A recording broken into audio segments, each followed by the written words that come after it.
Now we'll work with a Vernier caliper. The way this works is that there is again an upper and lower scale. Here this is the centimeters 0, 1, 2, 3 on this axis here.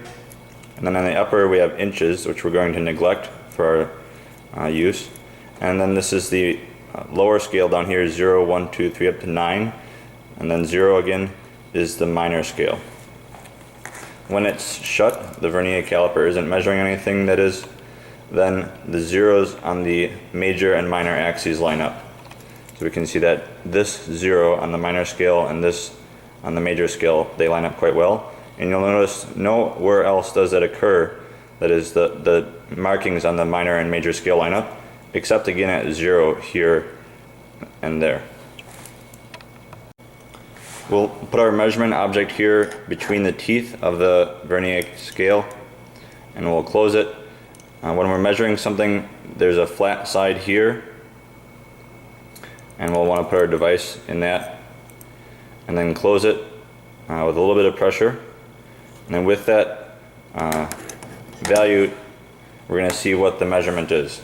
On the major scale, it's the question of where does the 0 on the minor scale line up with the major scale. So here we have a 0 on the minor scale, which is a little past this hash mark here. So that's 5, 6, 7.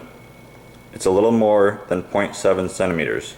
The question is, how much more than 0.7 centimeters is it? Since the 0 here doesn't line up with the major scale exactly, we need to find where on the minor scale it does. So there's no match here until we reach, say, the 6 value. So on the minor scale, the 6 mark lines up pretty well. You could even say the 7 mark lines up better. So we'll take this 7 as our minor scale measurement.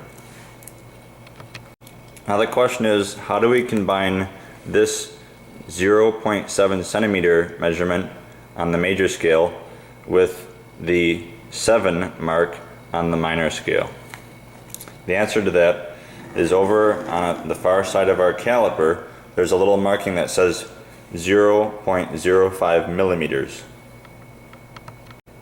This tells us the smallest unit of measurement for the caliper.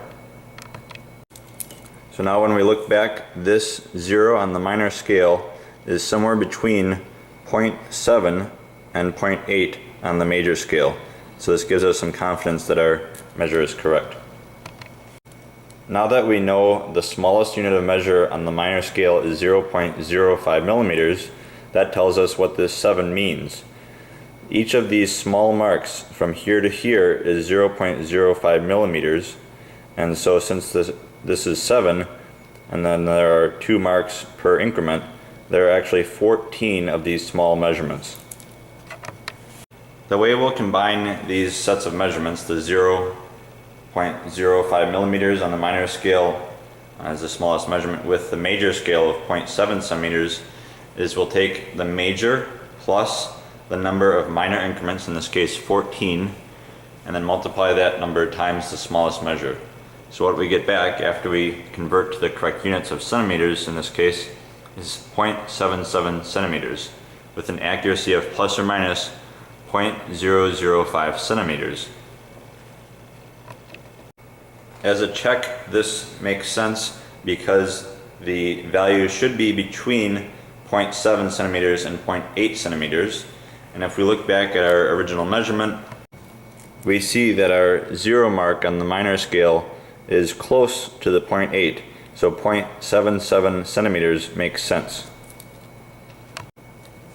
Now, as an example of what happens if our scale is slightly different, if we're using a different measure and we come up upon the case where the 0 on the minor scale lines up with an increment on the major scale. For instance, now I see that the 0 on the minor scale lines up very well with 1.7 on the major scale. What that does for our calculation is we still have a major scale of 1.7 centimeters, but now our minor measurement is 0 increments, and we multiply that times our smallest measure of 0.05 millimeters, and what we get back is a more precise measure of 1.70 plus or minus 0.005 centimeters.